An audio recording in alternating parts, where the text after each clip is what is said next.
ترامب العنيد، ياك؟ ترامب واحد الوحش كاسر وجاي ابرامو. هذا موضوع ثاني. ترامب العنيد، ترامب المزعج، ترامب المخيف، مخلوعة منه مخلوعة منه دول. اليوم الكثيرون يتساءلون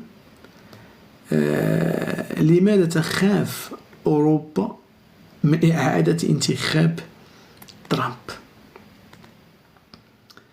الأوروبيين ربما اليوم من أكثر البلدان أو الشعوب اللي مخلوعة من العودة ديال ترامب. ترامب رجل المال، رجل البيزنس، تفكر بمنطق الربح المالي المادي.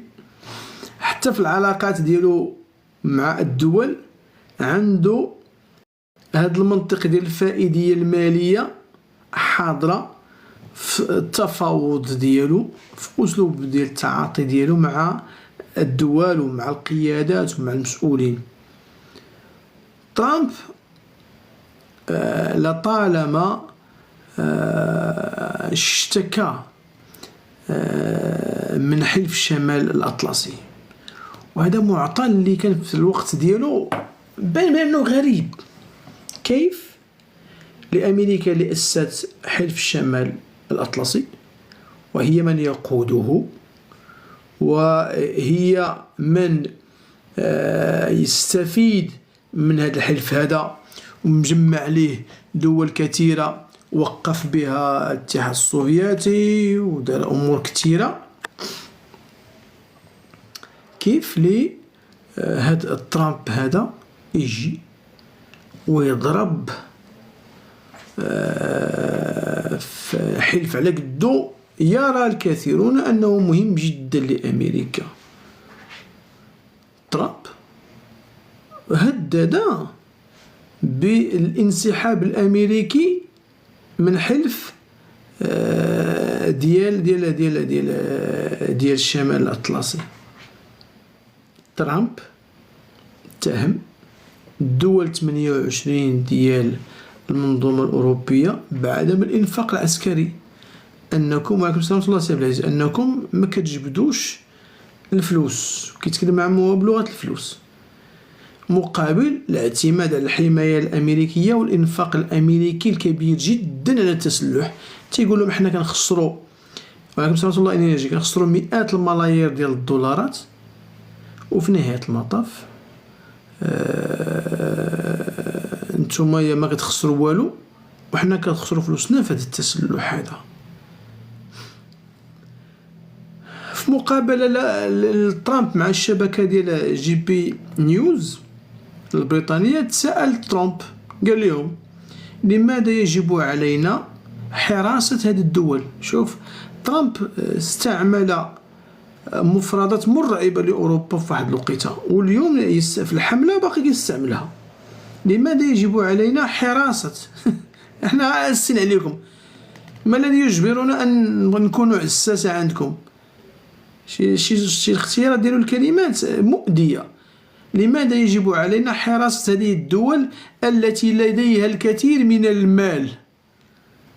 تيقول لهم جبدوا الفلوس، صحيح، جبدوا الفلوس.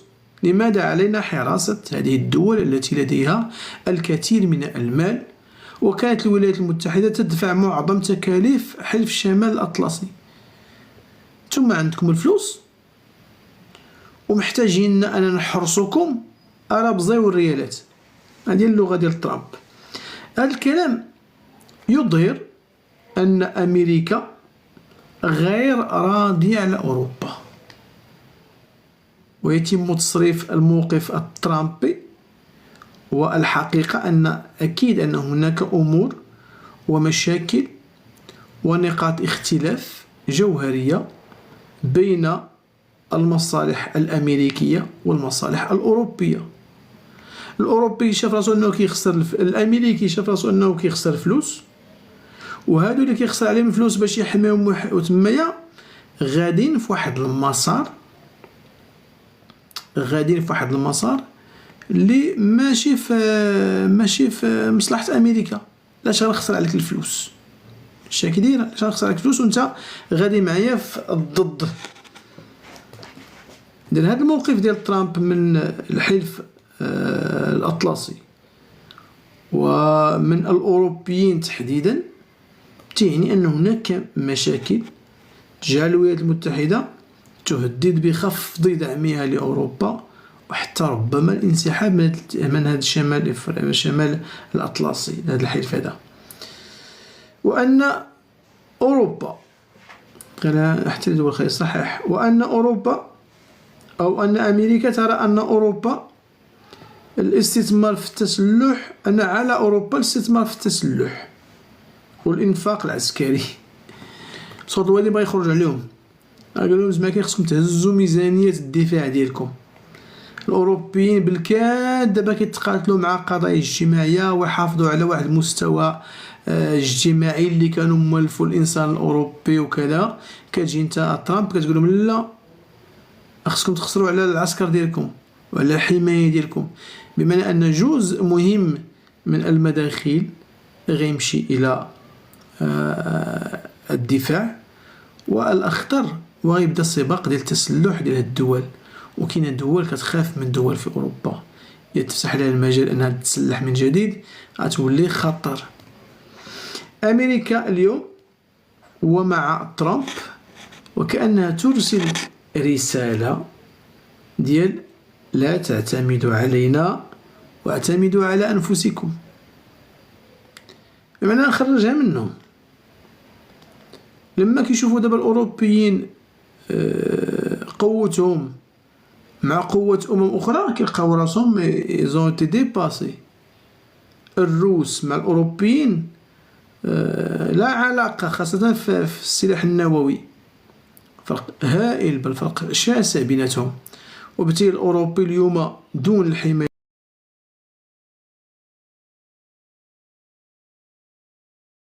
عليه. عول على راسك، متبقاش تعول عليا أنا. المحصلة القول هو لم نعد ننظر إليكم كما السابق. دابا كأن الأمريكي قال للأوروبيين اسمحوا لنا، راه مبقيناش نفس الحالة اللي كنا فيها في السابق. صحيح محمد، صح، نجي ليها. وأن تحالفاتنا المستقبلية في العالم قد تتغير وتغيرت بالفعل، ولن تكون في مقدمة الحلفاء. هذا راه تغير جيوستراتيجي كبير جدا، والأوروبيين مرعوبين منه بشكل هائل. شنو اللي وقع حتى دفع العقل السياسي الأمريكي إلى أن يذهب في هذا الاتجاه؟ هذا سؤال مهم جدا. وكأن من جهة سيعمل ضد أوروبا، ومن جهة أخرى سيغير موقعها في تحالفات أمريكا الدولية. شنو اللي وقع؟ هذا السؤال الأول نخليه لكم. ما الذي وقع حتى أن أمريكا ذهبت في هذا التوجه ديال أنها مبقاتش ان فغي الي، ان غران الي مع الأوروبيين، بل توجه سهامها وحتى سيفها وحتى ضغوطاتها للأوروبيين. ذات يوم أصدقائي ترامب ازدرى من الأوروبيين ومن الحلفاء ديالهم وقال لهم هذه الكلمة هذا، وسمعوا الكلام اللي قال لهم. قال لهم إن الانسحاب من أوروبا سيوفر على هذا البلد أي أمريكا ملايين الدولارات سنويا. يعني بمعنى ننسحبوا حنا من أوروبا وخليهم منهم ريوسهم، لاش حنا كنخسروا ملايين الدولارات باش نحافظوا على قواعد العسكرية في أوروبا ونبقاو حافظين تما، تلقاهم العافية لا تلقاهم العافية. وهدد أكثر من مرة ترامب صراحة بالانسحاب من الناتو اللي تأسس هذيك أكثر من 70 سنة. في الخطاب الانتخابي غير هذا الأخر هذا في هذه الأيام هذه تيقول ترامب في صوت كارولينا، تيقول وحذر من أن بعض الحلفاء ديال الولايات المتحدة لا يدفعون ما يكفي عندما يتعلق الأمر بالتزاماتهم الدفاعية الوطنية. باقي راه جاي ليهم، وباقي ترامب يصر على أن الأوروبيين مازال ما كتدفعوش داكشي اللي خصكم تدفعوه مقابل أننا نحظيكم ونحرسكم. راه أصدقائي كيف قال هو كيف قال كرئيس لحليف تلاقى مع واحد من الحلفاء ديالو ديال أمريكا، ما ذكرش الاسم ديالو، قال شنو قال ليه؟ سمعوا الكلام اللي ترامب قالوا لهذا أحد الزعماء ديال أوروبا. قال ليه أنت لم تدفع، أنت جائح، لن أقوم بحمايتك، عليك أن تدفع، عليك أن تدفع فواتيرك. وهذا الكلام قالوا في منصة مع الجماهير ديالوها في هذه الحملة الانتخابية الأخيرة، والتصفيق من القاعة، والأمريكيين عاجبهم الحال أن ترامب كي شرمط في هذا المسؤول الأوروبي. هنا نفهم كاين شي حاجة ماشي هذيك، والخطوط التلاقي ماشي هي هذيك. وقوبل هذا التصريح هذا قلنا بهتافات قوية من الحاضرين. فبراير الماضي، شهر جوج الماضي، قال ترامب إنه سيشجع روسيا على مهاجمة الأعضاء الذين لم يوفوا بالتزاماتهم المالية. قال لهم كيعطيناش الفلوس مزيان مقابل الالتزامات ديالو معنا، غنشجع روسيا تهجم على باباه. هذا الخطاب هذا غريب، مما دعا ساعتها الأمين العام ديال حلف الشمال الأطلسي، قال وطلب ودعا إلى حث ترامب على عدم تقويض الأمن الجماعي ديال الأعضاء ديال الحلف. قال لهم تكيس أمريكا أولا. احنا غنجيو دابا نشوفوا السي ترامب واش غنستافدوا منه حنا المغاربه، شي لعيبات ولا والو. أمريكا أولا هو الشعار ديال ترامب. كنعرفوا ترامب جمهوري يميني كيأمن غير بأمريكا، ما عنده سوق في حتى دولة في العالم. وهذا هو التفكير اللي أنا باغيت المغاربة يبداو يمشيو يفكروا فيه. فكروا في المغرب فقط، المغرب أولا والمغرب أخيرا. نهار اللي غنوصلوا كمجتمع مغربي نكونوا كنفكروا بهذا المنطق هذا، وأن علاقاتنا وسياستنا حتى الجيدة مع الكثير من الدول يجب أن تكون من باب المصلحة المغربية، ماشي مصلحة آخرين. شعار ديال ترامب أمريكا أولا كنظن أنه أهم شعار ديال الرجل، وتحول ماشي فقط إلى مبقاش غير شعار، بينما تحول إلى سياسة في العهد ديالو هو. بالتالي رأيناه بحال الإيرانيين والأتراك، إلا حنايا، إلا حنا صح. ملي قلت يا خويا صغير الإيرانيين، شوف حتى المظاهرات اللي كيخرجوا فيها الإيرانيين مع فلسطين كتلقى فيها الأعلام الإيرانية هي الطاغية، وكتلقى شي حاجة قليلة د الأعلام الفلسطينية. شو آخر مظاهرة اللي كان شارك فيها أردوغان، راه كان فيها شي مليون تركي قدامه، وبقى يخرط عليهم ويكذب داك الكذوب ديالو وديال والو. بانوا لكم الأعلام الفلسطينية في تركيا اللي تستثمر أبشع الاستثمار في القضية الفلسطينية، وانتبهت ليها صاحبي. وترى آلاف الأعلام التركية كتهز، وبغيت نشوف غير شي علم فلسطيني ما كاينش. سير عندنا حنا المظاهرات ديالنا والله ما تلقى علم مغربي يا صاحبي.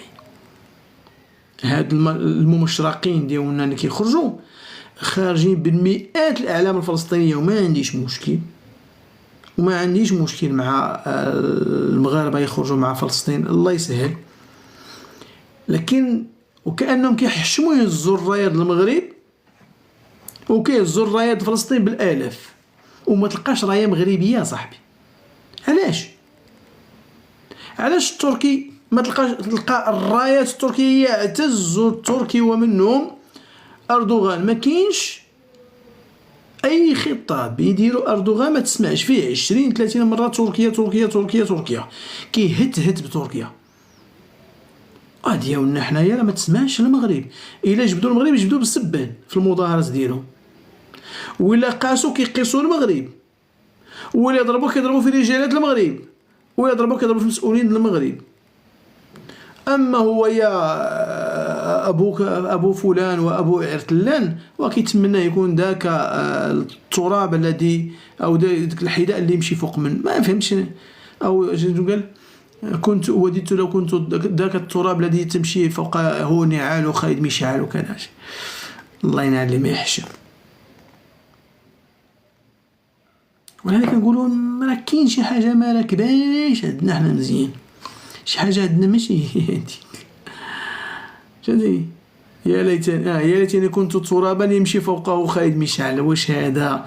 وهذا المسؤول عندنا في المغرب وكاين في البرلمان ويضل يطرطر علينا دماغو فليه. والله ما ساكن معنا انا راه لوكور اللي هنايا،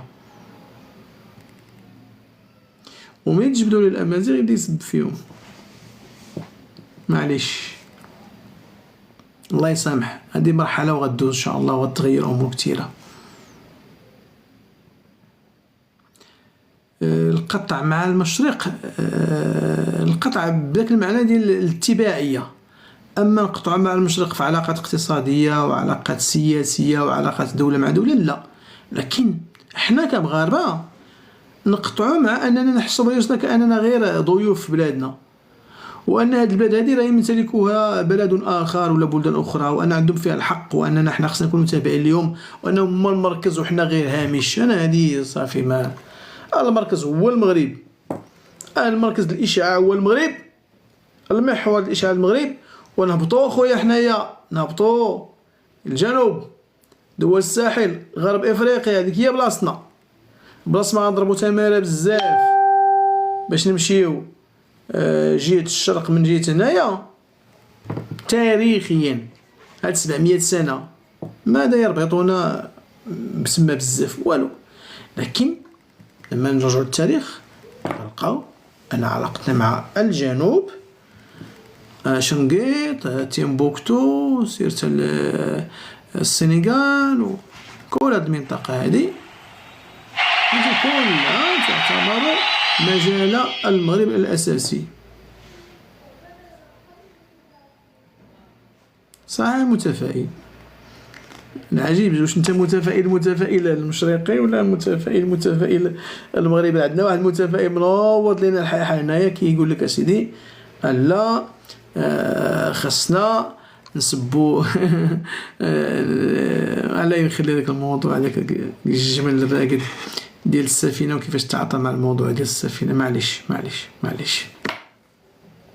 قلت ترامب الشعار ديال الأهم ديالو هو أمدكن مرحبا أمدكنك نوظم مرحبا أمدكنك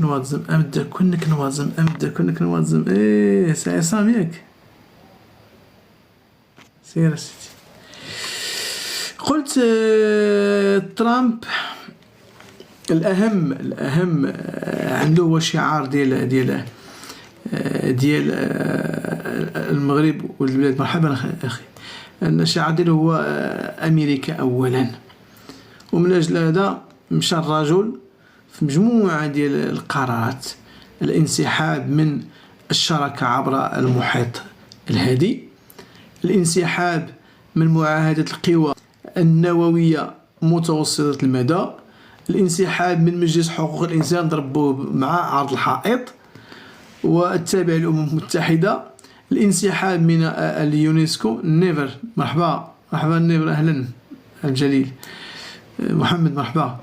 الانسحاب من اليونسكو والانسحاب من اتفاق باريس، وحتى الناتو لزيادة تقاسم الأعباء. تالي جا قال لهم أمريكا هي الأولى، أي حاجة غنخسر فيها ريال أنايا غير باطل شطب على أمريكا نخرج منها. علاش غنبقى نصير عليكم وأنا نخسر عليكم فلوسي؟ شنو كنربح معاكم؟ هو يقول أن موقفه المتشدد من الناتو واحد الخطرة زيرو شوية، قال لهم غير تكتيك تفاوضي لدفع الدول الأعضاء إلى دفع المزيد من أجل الدفاع الجماعي. ولكن كل هاد التصريحات وهذا الضغط وهذا الإرهاب اللي كدير الأوروبيين باش غير أنك تحسن شروط التفاوض ما راكباش بزاف.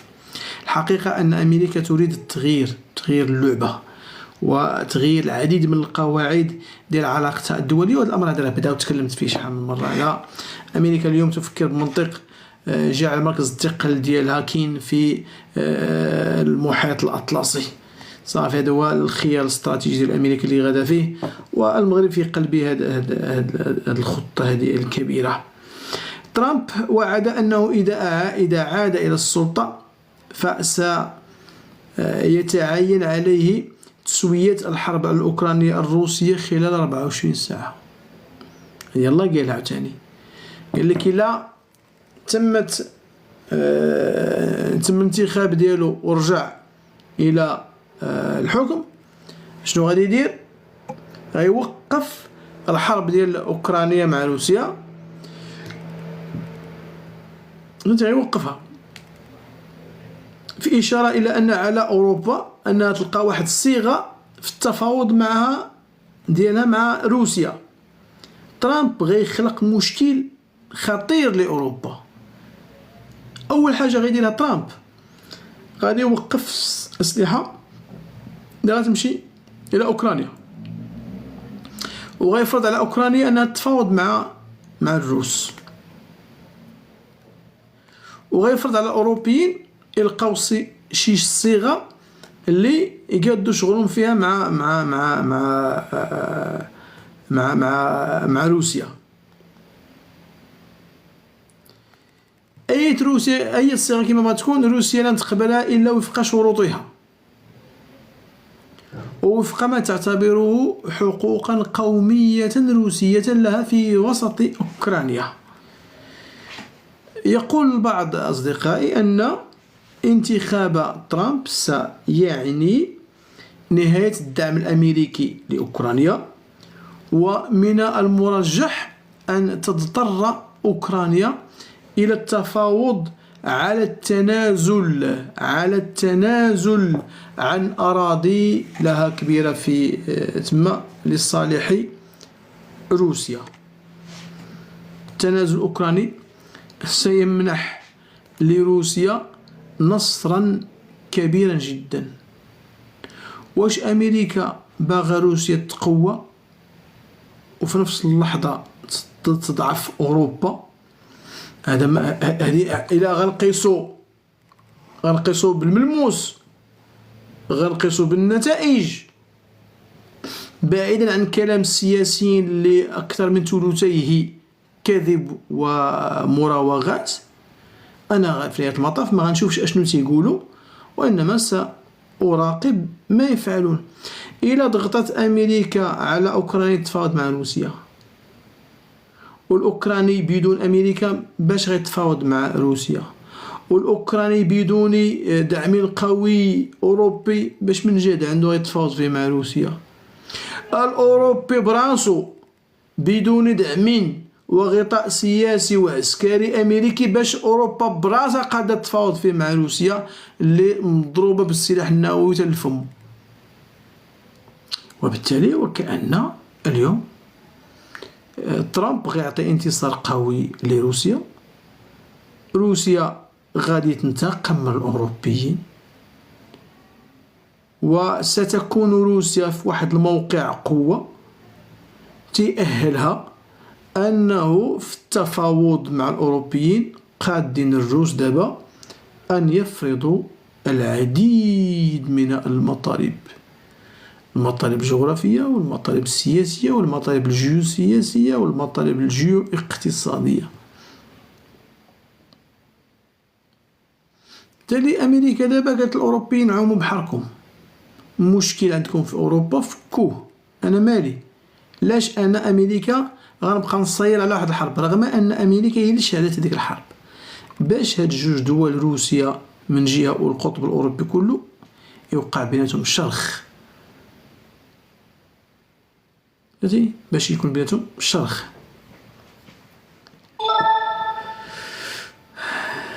هذا النصر أكيد أنا قلنا غيستثمروا بوتين بطريقة جيدة، وغيقوي أوروبا في نفس اللحظة اللي غادي يضعف فيها أوروبا ستكون تحت رحمة السلاح النووي والتفوق العسكري الاستراتيجي الروسي.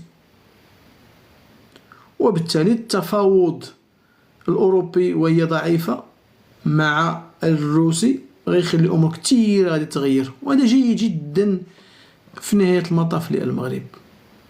المغرب البلد الذكي جدا، الله يطولنا في عمر سيدي محمد. والله لما كنشوف كيفاش أنه اجتهد باش يشبك العلاقات القوية مع روسيا، الرجل وكأنه قرأ هادشي لا توصل ليه الأمور. منذ الحرب، بداية الحرب الأوكرانية الروسية، كان واضح جدا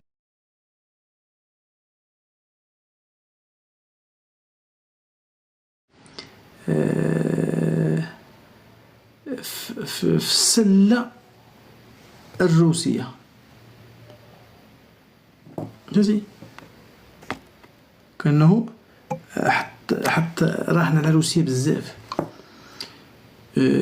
انسحب نهائيا من العدد من التصويتات اللي كانت في الجمعية العمومية، انسحب. ماشي المغرب صوت بالامتناع ولا الرفض ولا ما حضرش كاع، كيقول انا ما معنيش بهاد الحرب بيناتكم، شغلكم.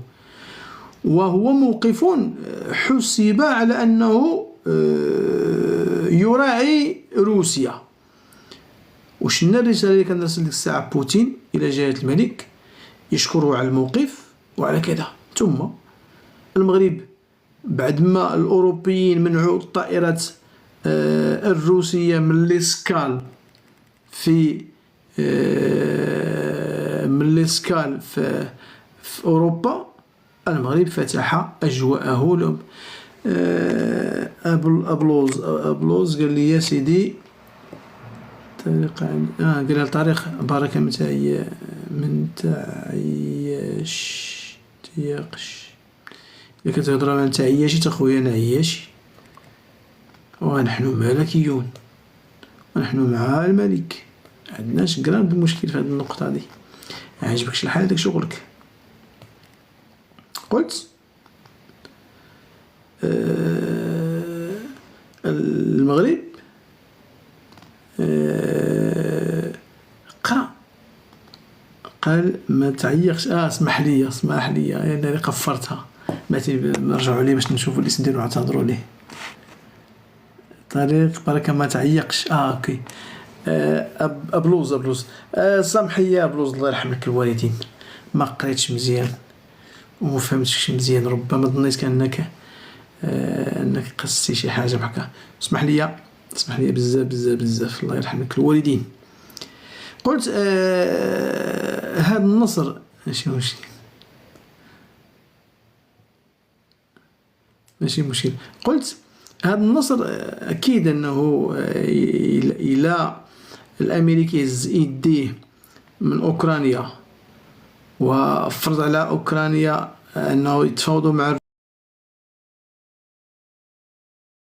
الروس، والاوروبي مجبر انه يتفاوض مع الروس، وتنازلوا الاوكرانيين على اجزاء من الاراضي اللي كتدخل في اطار الحقوق القوميه اللي كيعتبروا الروس حقوق قوميه ديالهم هما، وان فقط اقتطعت من تما في اطار الاتحاد السوفيتي. كان الاتحاد السوفيتي في التقسيم ديال الجمهوريات جزء من الاراضي ديال روسيا حطها في اوكرانيا. سيكون نصرا قويا لبوتين ويستثمروا بافضل استثمار، وغيقوي الموقع ديال روسيا. وفي نفس اللحظة اللي كتقوى فيها الموقع ديال روسيا يضعف موقع الأوروبيين. وبالتالي المغرب مع جلالة الملك ركز على روسيا وربط علاقات مع روسيا، خلى السفن الصيد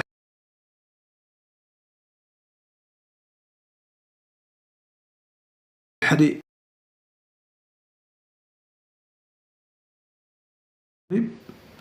وتفاوض مع الروس على العديد من القضايا اللي مازال ما لا تناقش في العلن، ولكن ربما لها علاقة مع موقف مصر المغربية، مما يقع في الساحل، شتي أمور كثيرة في الجوانب، وفي جوانب اقتصادية عديدة، وفي جوانب أمنية، وحتى جوانب كنشوفوها استراتيجية. وأعتقد أن مالي والنيجر وبوركينا فاسو هذه دول اليوم وكأنها حليفة جدا لروسيا، لكنها وافقت على أن تكون في إطار المبادرة ديال جلالة الملك. إذا روسيا ضمنيا موافقة على هذا القرار، وهذا قرار استراتيجي من الحجم الكبير جدا. المفاعلات النووية طرحين الروس أنهم يشتغلوا فيهم، وأنهم يشتغلوا معك في أمور نووية ما تيكونش إلا مع الدول اللي كتوصل مستوى الشراكة معهم إلى أنها شراكة استراتيجية، وأن المصالح تشبكات في إطار مصالح من النوع الثقيل. سنرى نصرا روسيا في قلب أوروبا. هذا سؤال. ماذا ستكون تداعياته الجيوستراتيجية والجيوسياسية على الأوروبيين؟ وأنا أكثر ما يهمني في هذا الصراع أن أرى مزيدا من الضعف الأوروبي. يزعم تقول البعض أن ترامب قال لرئيسة المفوضية الأوروبية أورسولا فون دير لاين، قال لها في 2020: إذا تعرضت أوروبا لهجوم فلن نأتي أبدا لمساعدتك ودعمك.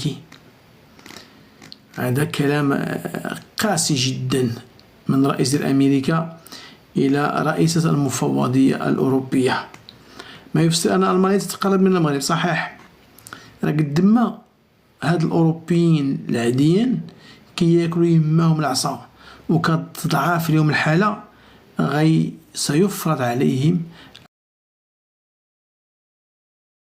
أنهم يبحثوا على مساحات وعلى دول اللي ممكن تحقق لهم مجموعة ديال المنافع، ولن يروا في شمال إفريقيا وإفريقيا أفضل من المغرب. وبالتالي المغرب دابا حاط رجل في رجل، ويعرف أنه يستحق أن يفاوض بشكل أفضل. اسمحوا لي إخوان الفيسبوك، ربما كنتكلم بزاف مع الإخوان التيك توك كنسى إخوان معايا في الفيسبوك، اسمحوا لي حتى عينيا داكشي كتمشي بزاف معنا بحال عاطي هادشي اللي عطا الله. اللي كيكون معايا في التيك توك تيكون شويه اكثر ديما من اللي معايا في الفيسبوك. هذا هو النقاش. قلنا خليهم هذا الكلام هذا. وبالتالي مستوى الاستياء الامريكي من الاوروبيين عالي، وله مسببات اخرى اهم من ذاك الكلام اللي كان كيقول لهم ترامب. ربما امريكا عندها مشكل من التوجه اللي كان السابق الاوروبي نحو روسيا، وشنا ستريم 1 وشنا ستريم 2، كيفاش ان باراك اوباما كان ضد، وكيفاش ان ترامب كان ضد، وكيفاش ان بايدن ضد. وبالتالي كان ضروري تأديب الأوروبيين لأنهم مشاو في مجموعة القرارات دون رغبة من أمريكا. وأيضا أمريكا كتشوف نوع العلاقة الاقتصادية والصناعية الأوروبية مع الصين، وبالتالي ألمانيا ضاعت مصالحها. صحيح، أكبر متضرر مما يجري اليوم ألمانيا، ولهذا ألمانيا ستبحث على كيفاش دير أنها تعوض، خاصة في مشكل الطاقة، تعوض الغاز الروسي أو العلاقة مع روسيا بشكل آخر. مع المغرب ربما في إطار أنبوب الغاز اللي غادي يجي من نيجيريا للمغرب، أو في موضوع ديال الهيدروجين الأخضر اللي ألمانيا حاطة عليه عينيها بشكل قوي جدا وبغات تستثمر في المغرب. ولاحظنا تم التوقيع على تحالف مغربي ألماني في موضوع ديال الهيدروجين الأخضر مؤخرا ما بين بوريطا مع وزير الخارجية الألمانية. هذا ربما ما دفع أمريكا إلى إخراج إنجلترا من الاتحاد الأوروبي. أمريكا شافت الأوروبيين غاديين كيلعبوا بقزيبتهم مع الروس ومع وباغيين يديروا جيش موحد، وباغيين يستقلوا على أمريكا، وباغي يتفكوا من أمريكا. قالت لهم أوكي، دفعات الإنجليزة غتخرجوا. لما خرجوا الإنجليزة من الاتحاد الأوروبي اختل التوازن في المنظومة الأوروبية، وإنجلترا تعادل ميزان ديال واحد 20 دولة في ذاك الاتحاد الأوروبي كاملة. بالتالي صار واضحا أن الأمريكي بدأ يستهدف الأوروبيين.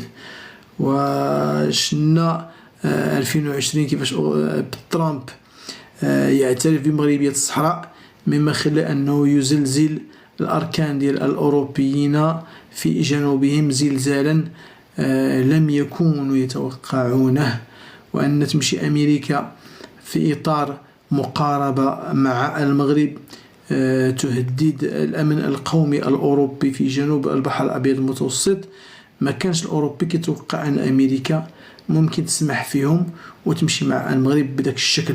ولهذا الليلة ديال الإعلان على الاعتراف الأمريكي بمغربية الصحراء، شنا ألمانيا تدعو إلى جلسة مغلقة وتطالب من أمريكا الرجوع على هذا الموضوع، مما يدلل صديقي أن موضوع الصحراء المغربية وبقاء هذا النزاع في الصحراء المغربية هو موضوع دولي أوروبي وغير أوروبي. لما أصدقائي أنظر كيف أن الأوروبيين متوحدين على أن المغرب ما ياخدش الصحراء ديالو، ولما كنشوف أن روسيا لعقود وعقود تشتغل ضد مغربية الصحراء، ولما كنلقى أن أمريكا لعقود وعقود واقفة في واحد الموقف ما كانش جيد، ولما تنشوف أن الجزائر الجار ضدنا في موضوع ديال الصحراء، ونلقى موريتانيا الجارة ضدنا في موضوع ديال الصحراء، وأجد دول في أمريكا اللاتينية ضدنا في الصحراء، وأجد دول في إفريقيا ضدنا في الصحراء. تنقول هاد كميشة ديال الأرض تشكل كل هذا الخطر الجيوستراتيجي على أوروبا وأمريكا الله يا ودي تكيسوا علينا الله يا ودي تكيسوا علينا. إلى هذا الحد هذا قضية الصحراء دولية. كذلك الجزائر ليست فيها إلا خادمة لأجندة أكبر من الجزائر بمراحل ومراحل. بالتالي تلاحظ أوروبا أن المغرب اعترف بمغربية الصحراء، زلزال إسبانيا، ألمانيا، فرنسا ودول أوروبية قالت هاد الشي يفزعهم أن المغرب ياخذ الصحراء، يفزعهم أن المغرب يتقوى.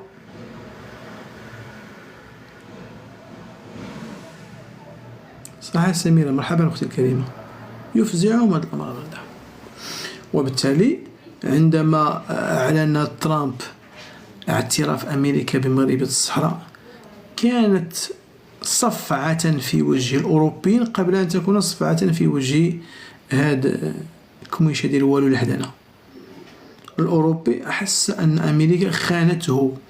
علاش؟ أنها اعترفت بمغربية الصحراء. الأوروبي بغى تبقى الصحراء واحد منطقة نزاع تستنزف بها المغرب وتبتز المغرب، وتستنزف الجزائر وتبتز الجزائر، وتمنع بموضوع الصحراء أن تتوحد المنطقة في إطار واحد منظومة اقتصادية أو غير اقتصادية. وبالتالي الخرجة ديال ترامب كانت مزعجة جدا للأوروبيين. في المقابل يوشكا فيشر تعقلوا عليه، وزير الخارجية الألماني السابق وأحد اللي كان من الحزب ديال الخضر، وأحد الوجوه البارزة في الخارجية والدبلوماسية الألمانية في أعقاب الحرب الروسية الأوكرانية، خاصة بعد من التهديدات الروسية باستعمال السلاح النووي، قال واحد الجملة بليغة جدا، قال إن أوروبا بدون القوة العسكرية الأمريكية ومظلتها النووية قد تشعر إلى حد كبير بأنها وحيدة في وطنها. واحد التعبير جامع مانع. ومعبر جدا. يقول يوشكا فيشر: إن أوروبا بدون القوة العسكرية الأمريكية ومظلتها النووية قد تشعر أي أوروبا إلى حد كبير بأنها وحيدة في وطنها. باش نعرفوا القيمة ديال الوضع الأوروبي بدون أمريكا. وبالتالي يخلص فيشر إلى أنه في مواجهة قبل من نعطي الخلاصة هذه، عندما اعترف ترامب بمغربية الصحراء ضغط الأوروبيون على الأمريكيين، لكن حسوا أنهم في الأمم المتحدة أمريكا جابت الأوراق ديال الاعتراف وحطتها في الأمم المتحدة ووزعتها على كل الدول الأعضاء في الأمم المتحدة كإجراء قانوني ديال الدولة الأمريكية لا رجعة فيه. وحتى في الجلسة اللي طلبت ألمانيا العقد ديالها ما صورت ألمانيا ومن خلف ألمانيا من الاتحاد الأوروبي ما صوروا والو.